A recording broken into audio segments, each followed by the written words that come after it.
Крымско-татарский ресурсный центр будет помогать прокуратуре АРК расследовать геноцид против крымско-татарского народа. Юристы центра уверены, что депортация 1944 года должна квалифицироваться именно так.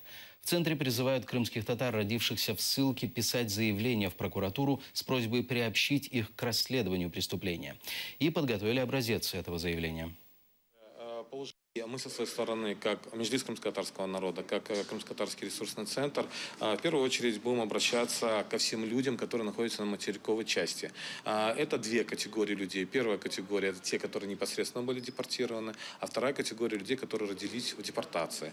Но если сейчас говорить о тех людях, которые родились в депортации, то мы подготовили вот такой образец заявления, где нужно будет красным выделены те места, то, что нужно будет дать свои собственные данные, и таким образом, подав заявление в прокуратуру Автономной Республики Крым, этот человек становится субъектом процессуального процесса. Наша задача как можно больше привлечь людей, потому что для того, чтобы показать трагичность, показать, что это действительно был геноцид, это должно быть не один десяток людей, а сотни и тысячи людей. Поэтому мы со своей стороны максимально будем работать здесь, на материковой части.